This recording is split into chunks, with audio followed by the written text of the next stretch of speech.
Welcome to the Urban Complex, a system of interrelated, emotion-charged ideas, feelings, memories, and impulses. This name takes the definition and lays out what a listener should expect. A podcast where ideas, feelings, and memories collide, leading towards meaningful change. I'm co-host Chris Richardson. Please enjoy the journey with the Urban Complex. Smarter cities for a stronger tomorrow. All opinions by Chris Richardson, Dominic Papa, and podcast guests are solely their own opinions and do not reflect the opinions of Arizona State University, the Arizona Department of Education, or the Arizona Commerce Authority. Any endorsement of or message is from sponsors or solely supporting the production of this podcast. There is no relationship further than podcast purposes with any sponsor unless separately created with another entity. Enjoy the Urban Complex. Smarter cities for a stronger tomorrow.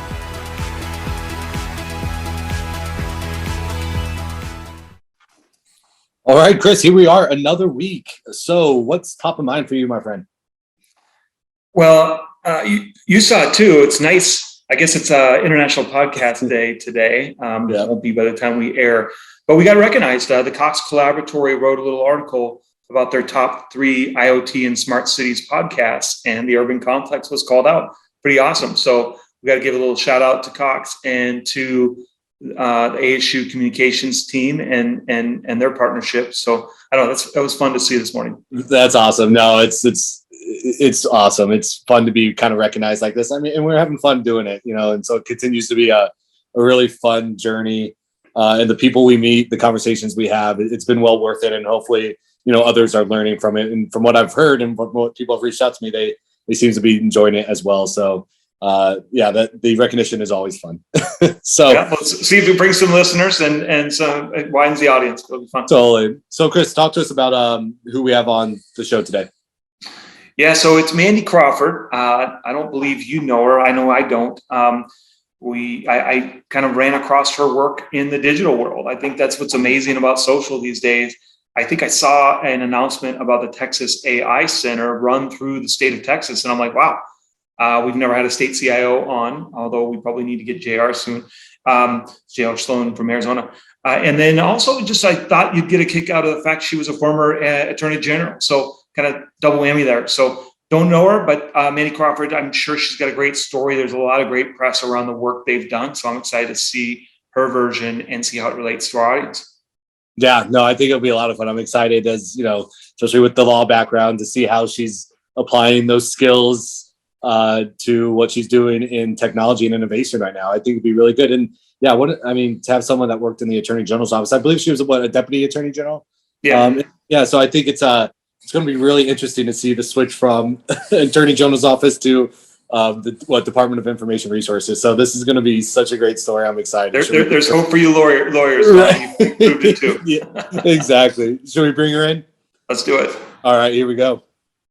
Support for this episode of The Urban Complex comes from Worldwide Technology. What if we could connect people to new possibilities, turn thinking into a way forward, solve problems before they become a problem, and share the future with everyone? We can. At WWT, we connect businesses to technology to make the impossible possible, to reach better decisions faster, to accelerate progress. Together, let's make a new world happen.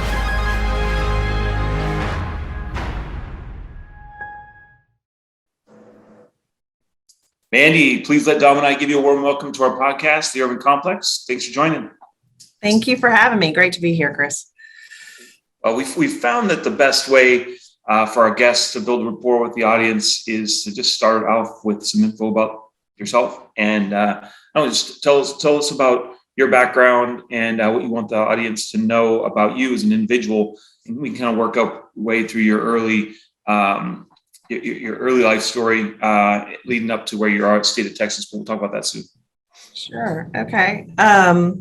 Well, let's see. I'm a Marine brat. I like to, born on Camp Pendleton Marine Base a few years ago.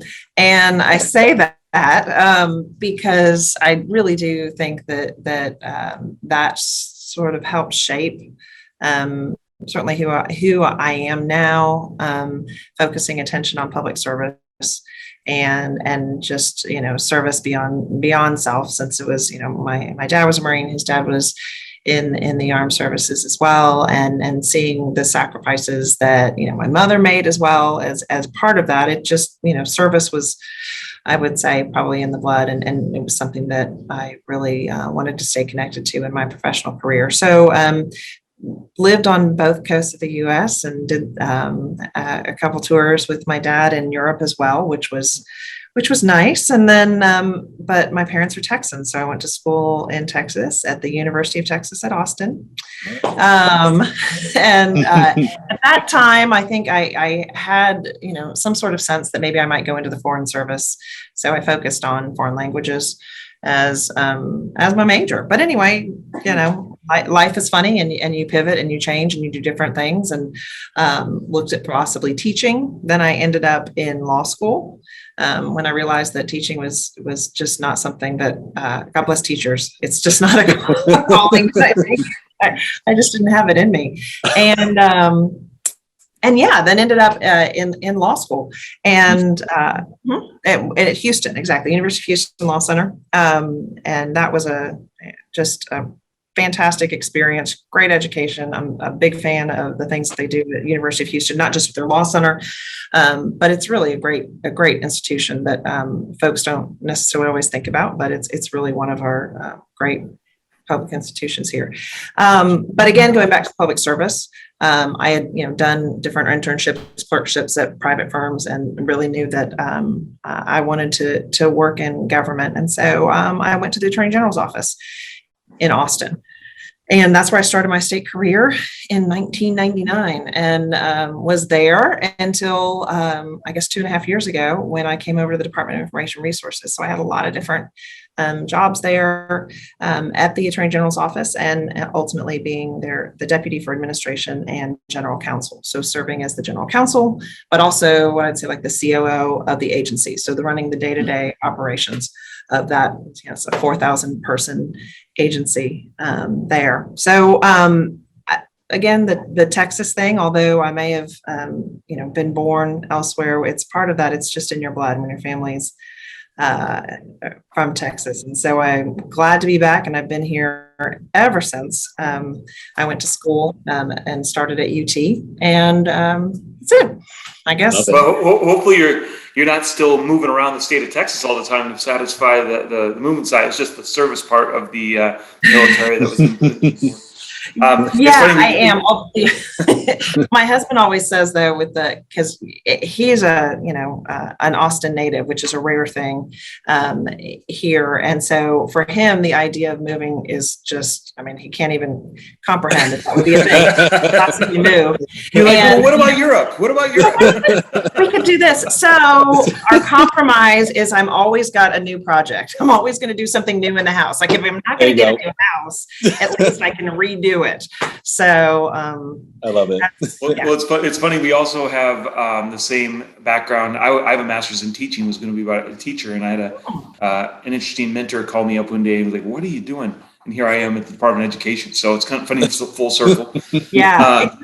So first on our show that we've got someone with Attorney General background. So that's exciting. And also first on the show where we've got a state CIO. So I think we've got a lot to learn here. So let's dig in now. So tell us a little bit about the mission of being the exec director of the Department of Information Resources, effectively the state CIO for the state of Texas. Tell us a little bit about that, and we'll dig into some of the SMART initiatives or the things you're trying to accomplish in a bit. But just tell us how you fit there, and let's get the backdrop of that as well. Yeah, absolutely. So I guess describing the mission for our agency, and we have a lengthy one that we include in our different collateral and things like that we put out. But the driver behind it, and really the vision, is to transform how Texas government serves Texans. And I describe our agency as, we serve those who serve. So we don't serve our constituents directly. We don't serve Texans directly, but we serve and support the agencies that do, and the governments that do. So it's not just state agencies. It's, institutes of higher ed, it's K-12, it's cities, it's counties, it's water districts. And so that's who we are here to support. That is our entire mission. And so our goal then is to find solutions for the problems that local governments and state governments in Texas face, and try to provide those technology solutions. We want them to be efficient. We want them to be secure. We want them to be cost effective because we want to provide good value for Texas taxpayers, and that really drives everything that we do. Is again looking at solutions and how we can partner with those entities. Our agency, as far as state agencies here, we're a little bit unique on our funding structure because the only general revenue we receive from our state legislature is for cybersecurity initiatives. Otherwise, we run essentially like a business. We have board approved and statutorily authorized fees that either come from utilizing our services or that vendors who have goods and services on our cooperative contracts program, they pay an administrative fee to us for having those contracts out there that folks can use. I guess, the keys there being partnership is certainly, a goal of what we do. And it really drives everything. And we also, going back to that business type environment, it's focus on the customer is something that we really try to do. We want to make sure that we're providing the value and the services they need. That's really interesting. So before you go to the next question, how big is the department, considering you don't have anything paid by the state except for cyber? That's really interesting. So you're basically a self-fulfilling shop, like everything that you're running is fueled by some service that you provide. That's kind of unique.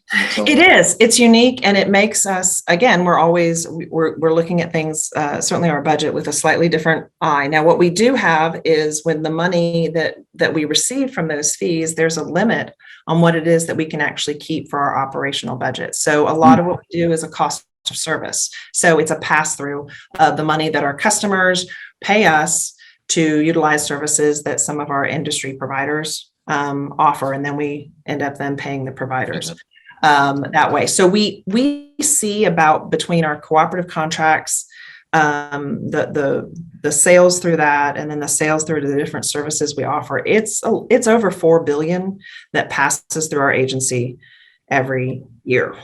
Now our budget is usually, we'll look at about, 400 million-ish.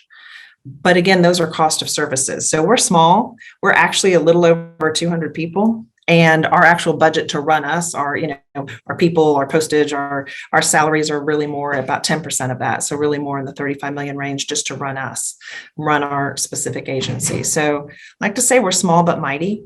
And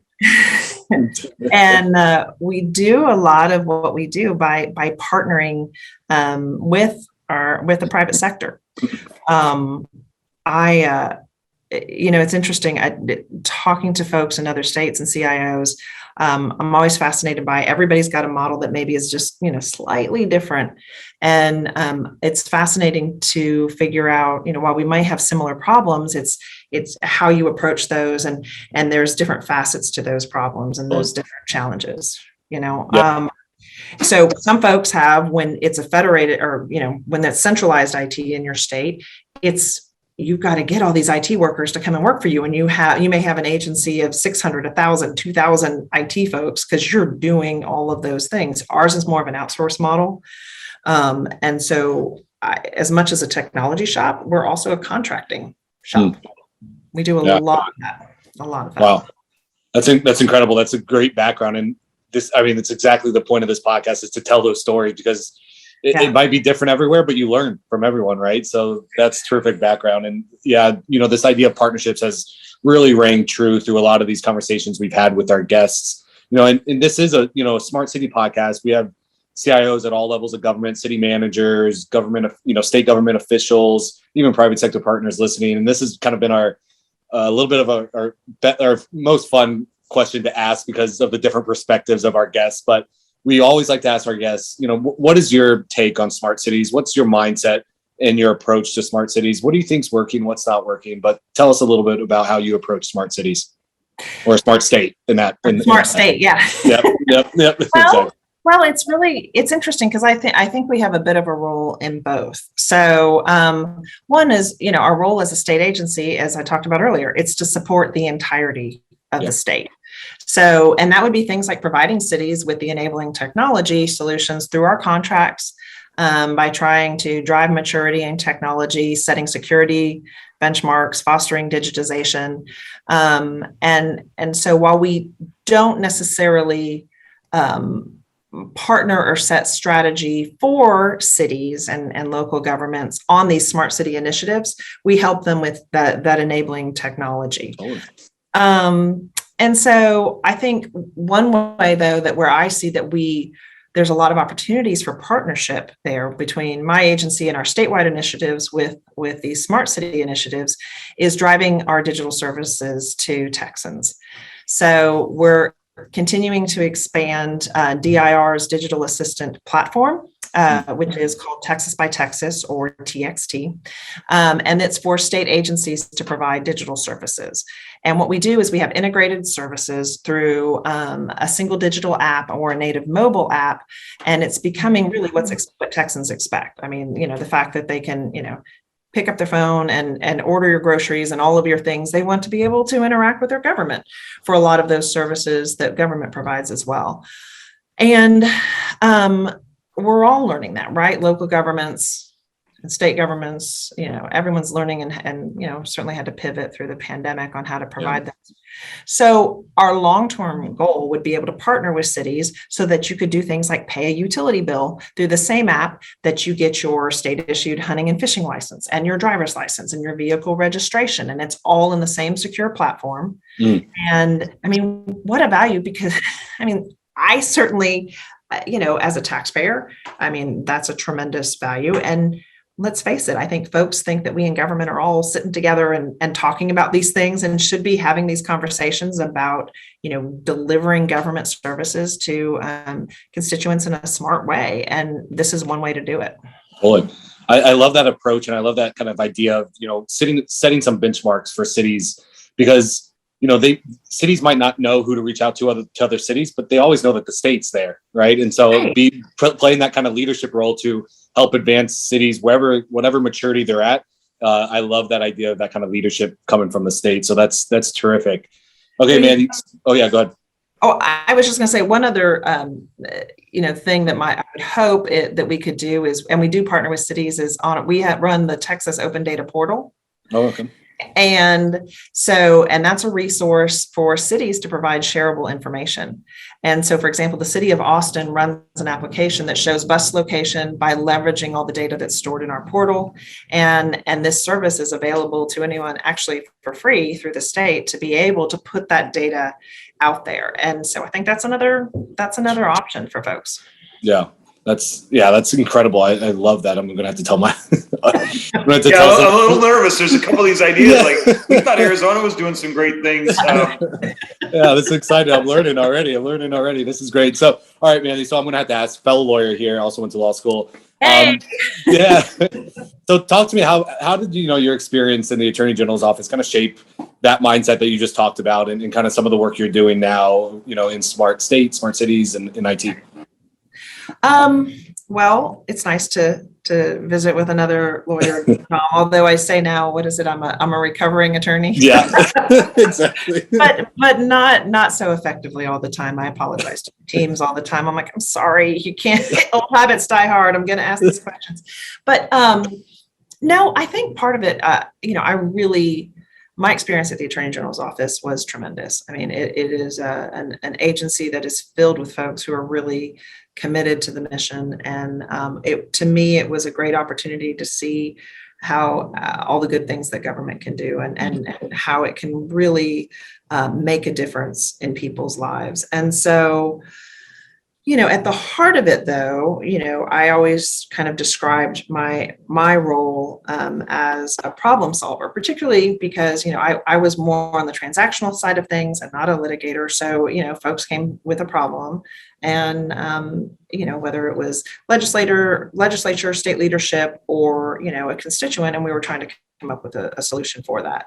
So it's just different, translating that to technology, it's just different acronyms, right? It's just different terms of art, but it's the same kind of concept. It's like you want to be a problem solver. You want to be able to partner and be able to deliver some kind of a solution for whatever it is that's coming your way. I will tell you, I think in the technology world, one thing that I prefer over the previous world is you can actually see a finite end to whatever the problem was. You can actually, like, if someone comes to you with a challenge, you can provide a solution, you can implement it, you can do all these things and then check that box. And whereas, man, you could have issues and litigation that never ending by design. By design. That kind of, what is it, self-licking ice cream cone concept, but still, right. Yeah. I love it. I love this idea of the problem solver mentality. So is there an interplay between the AG's office and the Department of Information Resources? Talk to us about kind of what collaborations there might be or partnerships there might be between you two. Right. No, absolutely. There is. So they're one of our customer agencies. Mm-hmm. They're actually one of our largest customers that we have. They use a lot of our services. And so we partner with them quite a bit because so many of the systems and things that they're implementing have such a statewide impact. Another agency we partner with a lot is our health agencies. And so, whatever we can do to help them, and they're great partners with us on a lot of initiatives. I'll tell you the other thing. I actually did I think it was a webinar a few months back working with the National Association of Attorneys General. And I used to do, I actually was on their faculty and we did managerial training through that group in my previous life. And so they reached out and wondered if I partnered with Doug Robinson from NASIO. And we did a webinar on cybersecurity. And I loved being able to speak to that group because one of the things I see, we certainly have reached out to our AG's office on this, and I think there's a real opportunity for partnerships is through the contracting concerns and issues. I think that, having, an AG's office that can help provide, strong terms and conditions, liability protections, looking forward on security matters and all of those sorts of concerns. That's a great opportunity for state government and also for local governments too, and putting those contracts out there, knowing that, hey, the state has vetted these are good, strong terms, and put this out there because it's kind of the Wild West when you get out, especially in, local government land. I mean, some of these contracts that I've seen with providers, it's one page, it's 3 paragraphs, there's no liability protections. I mean, it's tough. So anyway, I think that there's a lot of opportunity there for AG's offices to work with their technology departments. Yeah, you bring in so many good points, and I've had a lot of conversations regarding this with our cities here in Arizona. It's sometimes they don't have the staff or the support to actually evaluate these contracts, and they're getting the contracts from vendors, and they're not really looking at the terms and what they're actually signing off to with data and privacy and security. And it's that, I think, you're so right. There's such a valuable role for that state level to help, advise, inform local governments, because sometimes they're almost signing their cities away without even knowing it. They are. It's things like, who owns your data? I mean, that's what are they deleting data? And you may have records retentions laws, public information laws. And did you just subject yourselves to the venue and the terms of the Netherlands or wherever it is that this contract's out of? I mean, it's stuff you got to consider. Yeah, exactly. Oh, this is great. So talk to us a little bit, kind of about yourself. So why the switch from law to tech, the AG's office to the DIR? Why the switch, and how's it been? Have you enjoyed it? Definitely enjoyed it. I really, really have. And as I mentioned earlier, I loved my time at the AG's office, and I was sad to leave because it really felt like family. I mean, I had, that's where I started as a baby lawyer, and I had really just felt like I grew up there, had my kids while I was there. My kids used to run around the office. They knew all the buildings, all the, baby showers, all that good stuff. So it felt like leaving family, and that was tough. But, going back to, I saw, the potential through that office, you get to work with so many different agencies, and you get to see so much that's out there, and realize that, the state and the government really does have a strong mission, and being able to continue to really evolve my career and my personal goals of being able to serve a broader scope of people.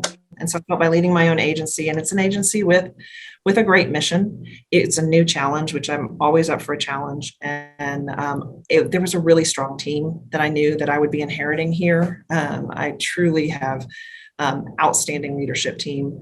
And we were doing really cool things. When I was at the AG's office, we were looking at some ways to do a lot of different modernizations, and whether it was through, the way we deliver and run, the child support program, or whether it was the way we do our contracts and, our constituents affairs and all those other sort of things. And to see that there would be an opportunity to work with a lot of different agencies on processes and modernization, and really bringing government to its best level, that seemed like a great opportunity. Awesome. Okay. So I think our next question, you kind of touched on already. We're going to ask what are the main services that DIR provides and how you do it in a smart way. So maybe we'll go just a little deeper, because you talked about the app, you talked about this data exchange portal. Maybe talk about what I wasn't clear on is what was real versus what was mission, or what was on the horizon. Like, Sure. Maybe talk a little bit about what's been implemented, and maybe what the next thing that's being done on those measures. I think it'd be really interesting. I think you guys are doing great stuff with those. Yeah, no, I'd be happy to. So there's a lot of different things that we do.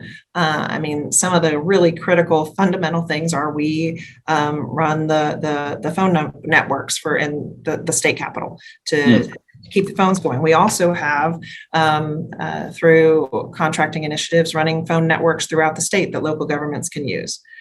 We have, as I mentioned, the cooperative contracts program, where we have, I think we're at about 1,000 contracts for IT goods and services.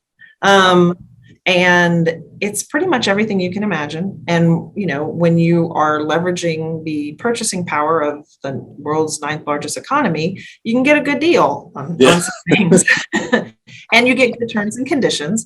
And the beauty of those contracts is, state agencies, higher ed, the locals, other states can use those as well. So there's this tremendous opportunity to partner with private sector and provide this vehicle for other states to be able to use these contracts. And then the other thing we do is we have a shared technology services program, or STS as we call it. And this is a suite of managed services that we offer to our eligible customers. And so some of those services include, we have mainframe as a service, of course. We run 2 redundant data centers here in the state for things that need to be on-prem. We have disaster recovery as a service. We offer services through print, mail, and digitization. So we do the printing for all of the vehicle registration stickers and the titles and all this mass volumes of mail. We do application development. We do technology solutioning through this. And one of the things that's really been a program that's just needed more than ever is we have managed security services. So we have our managed security services this means that our eligible customers can sign a contract with us, no money up front, and they can have a contract in place. So if they have, in the event of an incident, then through our provider, they come in, and within 24 hours, they can have someone there on site to help them recover. But it also offers pen tests and analysis and assessment of your cyber maturity. We've had a lot of success with that program. So those are all in place. And then we have sort of all these other things we do. My gosh, so we have the state's Chief Information Security Officer, Nancy Rainasek, is part of our team. And she and the team set security policy and standards for state agencies and higher ed. And then we provide incident response and advice. Back in 2019, August of 2019, we had a ransomware event that hit 23 cities in Texas. And so my agency DIR, we led the response to that, to be able to get those folks back on their feet. And we provide multi-factor authentication at no cost for state agencies, EDR at no cost for state agencies. We do a lot of things in the security space. In addition to being the internet service provider for state agencies and blocking, billions of attacks a day, as we do, when we do all with only 200 people. That's amazing. So you really are using partnerships. That's what keeps going on in the back of my head. Like it is amazing. It's a lot. And I will tell you one more thing about the partnerships that we do is, and this is where I see some of the challenges that other states have. We've been able to, with these partners, it's a great way to fund innovation in the state and in state government, because, it's really hard to go to the appropriators and say, just give us a bucket of money. We don't know what it's for, but we just want to sit on a bucket of money. And then we're going to come up with a cool idea and we're going to innovate, I could use a bucket of money. Yeah. I know, right? Giving them out. They're like, maybe not. But what we can do, specific projects they're going to fund. But when we're just trying to have that money that's around to be able to explore and try new things, that's tough. So by partnering with the private sector, they are thankfully assuming that risk. They're assuming the risk of the innovation. Yeah. And then we provide the services, and it's a cost of service, again, model.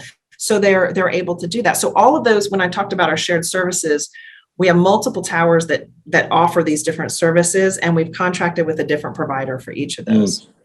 And that procurement, though, that one doesn't happen every year. I mean, that's a multi-year procurement, and it's a tremendous effort because those are high dollar contracts and they're so important for the state. But anyway, I think that's one way we've been able to really modernize and advance innovation is through those partnerships with the. Well, one thing, great overview, so much going on. It feeds in. When you've got shared services, you bring the cost down, you get the right tech, the right place, the right groups. That is a smart movement in itself. I saw on your websites and your social a lot about the Texas AI Center. I'm not sure I've heard you talk about that. Why don't you highlight what that is and what's it accomplishing for the Texans? Absolutely. Yeah, really proud of the efforts that we've done in these centers of excellence. It actually started with our Cloud Center of Excellence. One of the things our state legislature did is make pushes towards us being a cloud smart state. And so there was a mandate that as state agencies are modernizing, they need to consider cloud technologies. And we were wanting to drive that adoption. But, folks are concerned about that, and there's hesitation in state government on that. And part of it was just a lack of understanding. So we partnered with the private sector to provide training and webinars and a sandbox where our agencies could play around with the different hyperscalers and look like what's going to be best for you, what's best for the application that you're working on. And that really helped. We saw the cloud adoption really go up. So then our next thought was, well, let's do one of those for AI. And it's basically the same concept. We need to drive that smart technology and be able to give individuals the experience and training to really foster that adoption. So it's a no risk environment. Again, we partner with the private sector on this, and there's thousands of seats have been provided for training for so many different by so many different tech companies and experts. But it's also not just training the IT teams, but it's training the business leaders, the accountants, the lawyers, the procurement, the contract managers, and all of those. Because again, this goes back to, and I think this is maybe somewhere where my prior experience at the AG's office might help, is like, guys, like there's a lot of great technology and we see where we need to go, but we've got to be able to translate technology for business. You've got to be able to let the appropriators and the decision makers understand what it is, how are they going to benefit from these smart technologies, from all of these things, and let them see the proofs of concept and be able to see what kind of value that's going to drive for Texans. Yeah, just quickly, Chris, Mandy, you bring us I love this idea of this play box where the agencies, the leaders, the business, they get to touch, feel, play it, because you're right. If you're not comfortable with the technology, you don't understand it, you're likely not going to implement it because you don't know. Right. We just hosted the National Governors Association yesterday, and this was the conversation. We had a panel on AI, and the workforce leaders were saying, well, how do we get it more adopted? And it came down to exactly what you said. You've got to teach them, educate them, put it in front of them, right? You have to continuously let them feel it, or they're not going to implement it, and then nothing's going to happen. So I absolutely love this idea of kind of a play box for them to play around with it, so they feel comfortable now. Like, oh, I see the benefit. Okay, let's implement it. That's great. Because you don't, and it's great to that. It is and then the more folks that do it and have those business leaders talk to other business leaders and say, hey, here are the savings that we got on this. And and it's not just, and overcoming that fear. I think people get concerned about some of the technologies with AI, and this means that we're going to be replacing people. It's like, no, it means you're repurposing people into a job that requires more of that critically human element.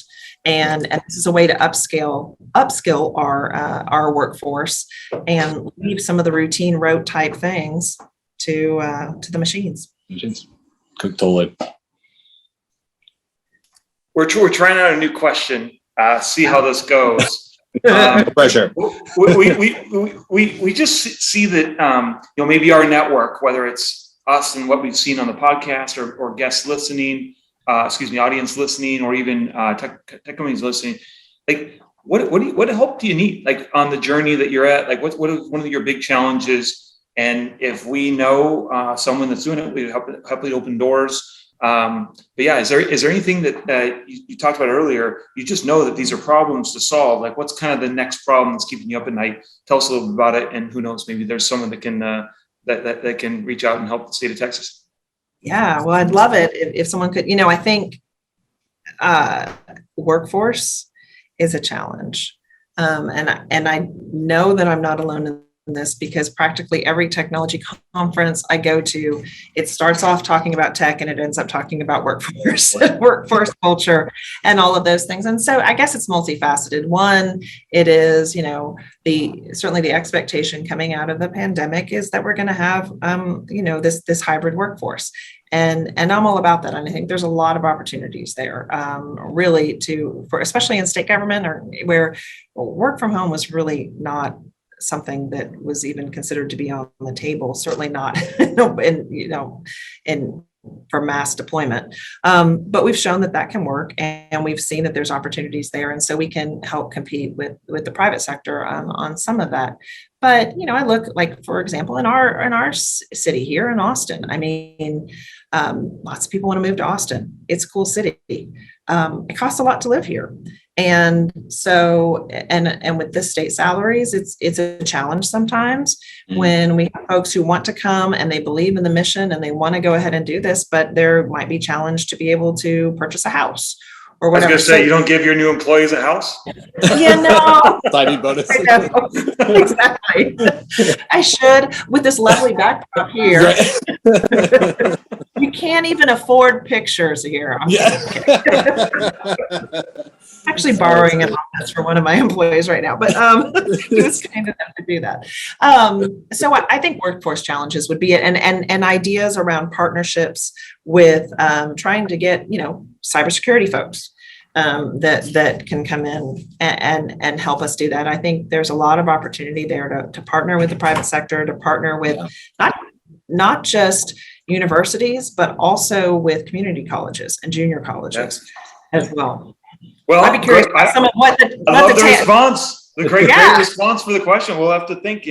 There is one thing that I'm doing with Department of Education and partnering with Tim Romer, our Department of Homeland Security. We're trying to think about how we get creative and do something very similar with cyber. We know K-12 schools are not prepared for what's ahead of them. And if we can do something at scale where we've got Department of Homeland Security, Arizona Department of Education, Arizona Department of Administration, and we can find some cost-effective way or a partnership. And I know Dom's got some ideas working with some digital equity groups. Who knows? Maybe we can tackle it. So we'll have to keep you informed on that, and we'll see what else comes out from the network that's listening. I would love that. I'd love to hear back, and I'll keep you posted. We're trying something. Legislature approved a pilot program for us to do a regional security operations center at a university. Ooh. Love it. And, that's something we're thinking about. So where's it going to be? Well, we're still deciding. We have we're blessed with a lot of universities who got to play favorites with someone who want to do that. I don't know. No. No, I'm kidding. There's a lot. And we're actually in the process right now of working with different agents or universities, because our idea is the way the statute's written, if this pilot is successful, then we can roll out to others. So the goal would ultimately be, I mean, Texas is a big place. So if we can get, West Texas, the Panhandle, South Texas, East, Central, all of them covered, and you provide, network infrastructure that the locals can connect into, you're training up your future cyber warriors, because you get students that are, working hand in hand on this. We can do education and outreach on cyber. That's our goal. So I'd love to hear what y'all do, and we'll keep you updated on our efforts too. The flag's planted, Dom. We've got our work cut out. They got apps, they got data exchange, they got super socks going. Like, what's going on with Texas? Cooperation. We love it. I love it. That's right. All right. Well, in closing, we do have a question we ask all our guests. We know Dom and I couldn't do this on our own without partnerships as well. Is there anyone that you're truly appreciative of, that you are particularly appreciative of, that you want to call out and recognize, and especially helps us if they would be a good fit, as you learned about us in the urban complex, if they might be a good guest? Let us know about that as well. Yeah, you know what? Well, lots of great folks, but I'm thinking particularly about your mission and what you'd like to do, and somebody who's supportive of technology here in Texas is Representative Giovanni Capriglione here in Texas. He's one of our House reps. He's out of the Dallas area, and he is a big supporter of modernization, a big supporter of cybersecurity initiatives. It files almost every year cybersecurity legislation, and a bill that he filed this last session, which we're excited about, was here. It's HB 4018. It passed. It was signed by the governor, and it's creating a modernization fund here in Texas. And so it's a partnership where there's a committee from both houses of the legislature, and they're going to be looking to creating some kind of fund so that it's not this constant where you always have to ask and you're waiting on the biennial cycle and all of the planning, that it makes us be a little more agile in being able to modernize. So he speaks a lot on different panels. I think he'd be great, and he's a big supporter. Wow. We'd love an introduction. We've never had a House member. Sure. That's a good idea. Yeah. Okay, well, with that, the Urban Complex gives a big note of thanks to today's guest, Mandy Crawford, the CIO for the state of Texas's Department of Information Resources. Thanks for joining us, Mandy. It's been great. Thanks, Mandy. Thank you. Thanks, Chris. Thanks, Dom. You bet. The Greater Phoenix Economic Council, known as GPAC, was named the top economic development organization in the U.S. in 2020. As a data-driven regional organization, GPAC serves as a strategic partner to companies across the world as they expand or relocate to other markets. Over the past 31 years, GPAC has fueled the Greater Phoenix economy by helping more than 850 companies and creating more than 154,000 jobs. Leaders in Greater Phoenix are building the nation's most innovative and connected smart region through the Connective. This community-driven applied research model deploys technology at scale. For more information about GPAC, visit gpec.org. All right, Dom, that was Mandy Crawford. What'd you think? Oh, she was great. Loved the conversation, loved her story. I mean, I know we talked about this a lot with our guests, but again, that desire and that sense of wanting to be a public servant and help, serve the greater good of not only her state, but the cities and the people and other agencies that she serves. I just love that passion for public service. It's great. It really shone through. I just keep going back to this idea of how do we get our public servants more informed, more updated on these emerging technologies, so that way they feel comfortable using them, implementing them, and then reaping the benefits of them, right? And especially because, like I mentioned, we were just at the National Governors Association talking about this the other day. I love this idea of a playbox for agencies and leaders within the state to at no risk leverage these technologies and applying them to some of the challenges that they're facing. I just love this idea. To me, it's almost like an academy to upskill and inform public agencies and public leaders on these technologies, so that way they use them. I love this idea of that. So I think what she's doing there, I'm definitely going to try to copy that. And what's interesting is that if you don't have that and you just leave it up to the technologists, you're losing half the picture. Not to mention, not every technologist has the ability to go get the champion and the funds to make it happen. And if you don't have the, as she said, the business or the function buy-in to co-champion, you miss half the need. And you're not going to your funding sources in a collective way. And so it's just a way to bring people together to understand what's possible. I can see why. And not to mention, I mean, look at now what they have at the senior level. The person, she calls out one of her House of Representatives leaders who's building a modernization fund. Like, that's because they're educating and they get buy-in at all levels. It's a great idea. Yeah, I mean, it's one of those things where you don't know what you don't know. And if, to your point, if the business leaders don't even know what AI is or how it can be used, they're probably just going to revert back to, hey, well, let's just do it the way we've always done it. Why would we, do anything else? But if they're knowledgeable and say, oh, there is a resource or a technology out there that could potentially help solve a challenge that we're facing, let's go leverage it. I love the idea. What about you? What'd you take away from the conversation? Well, I keep thinking a little bit of analogy like Kamal that we had the other day, where they have this kind of core and then they go out. And so what was kind of going through my head is that they transform how government serves Texans. Yep. And you think about where they're investing in core, and all right, so they've got this cloud center of excellence. Now they've started this AI center of excellence that you just called out and bringing it all together. But they have this vision for TXT, Texas to Texas. So a digital app, bring everything in. They've got this vision for a data exchange. They've got this vision for a security operations center. So like they're thinking big, and all these things are additive, and all of them create jobs, and all of them make it easier to serve and bring the cost down. And I don't know. I just hope that folks that listen kind of see that you don't have to have it all, but if you move forward with one of those things, then you can layer on the next. And now they've got the House passing bills that give them the ability to modernize. If they modernize more, that gets plugged in either through the data exchange or through the app, and it makes a better experience. So it all kind of plays on itself. And it's kind of what Amazon calls the flywheel, where it gets easier and the costs get brought down, the more knowledge and skills you have. And if you've got those cloud tools and you've got those AI tools, that'll add in as well. That'll make it easier. So I don't know. You can see the Mandy's got a vision, and she's plugged in well and really getting the agencies and the cities on board. And it's exciting to see what Texas can do with it. Yeah, she's incredible. I mean, that idea of being a problem solver, she's definitely that. And she's leveraging it to do great things in Texas. So what a great conversation. Look forward to following up with her, in a couple months or so. And I think there's a lot we can collaborate on here, especially in Arizona with what she's. Yeah, well, I love that last question with the workforce piece, and it fit right in. Cool. And that's how we found out about the Super SOC. And I think we've got some ways to share best practices there too. So I think, smart state, you got a collaborator there. So right, exactly. We'll have to introduce her to the point of opening doors. I know Intel's doing a lot in the workforce space, especially around these emerging technologies. AWS as well, leveraging their free curriculum to drive, cloud education. So yeah, well, lots of connections we can do and partnerships we can do. So let's shift gears now. So what, Cracks in the Pavement, what do you have for us this week?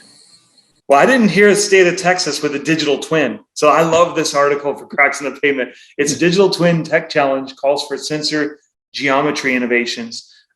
We've heard a couple of our guests very, very high on digital twins. So it's kind of timely here.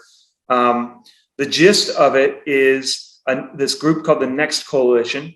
It's Construction Tech Consortium formed in 2020, inviting companies, startups, and other innovators to submit solutions related to digital twin technologies. And it seems like they see that if they can recreate the physical environment of the facility in a 3D model, which is basically what a digital twin is, they can look to see how they might predict how product rollouts would work, how new decisions could be made, and ultimately things they can do to reduce costs. So I just think it's another one of those innovation things that if it gets out there, it can help in a smart city movement. I mean, facilities and construction have been run pretty much the same way for quite some time, and there's probably a lot of opportunity there. Yeah, no, I mean, a lot of our discussions are revolving around digital twins right now, and especially in the built environment. So yeah, it's exciting to see more momentum continue in this space. I'm curious. I was looking through it. Is it city facilities or is it kind of private facilities that they were looking? It's not clear to me who the consortium serves. I think the facilities are facilities, right? And so Totally. if it helps the private industry, but yet public can learn from it. So I don't know. We'll have to find out more about the consortium. Yeah, I just asked because it reminds me of Brenna Berman's comment about getting like the private developers more involved and more at the table with the smart city movement, right? Because they own a lot of the land in our cities. Yes, and so, great thought. So if this is, helping developers or even led by private developers, I mean, think about the ability to then a developer to build the digital twin, but then help inform the city on things that they could do. Yeah. So I just it fits in nicely. So you read through that on the data side, they've got physical sensors and other IoT devices, and they want to kind of look at how those get rolled out in the digital twin, and they can model that. But again, you go back to what Mandy was just talking about and their data exchange, that can be the one that powers the data analysis. So there's all sorts of things that these interplay. So I don't know. It'll be interesting. We'll have to find out more about this. And if anyone's listening and has contact information, we'd love to get an intro. Yeah, be awesome. Fantastic. Good stuff. All right. Well, that's a wrap. See you again next week. Thanks all. Thanks, everyone. Thanks for listening to The Urban Complex. Smarter cities for a stronger tomorrow. Please find us on where you listen, Apple Podcasts, Spotify, or YouTube. We do love your feedback. Let us know if you have ideas for guests or questions to air on Cracks in the Pavement via social media. The Urban Complex is found on LinkedIn, Facebook, and Twitter. Or just shoot me an email, chris@theurbancomplex.com. Until next time.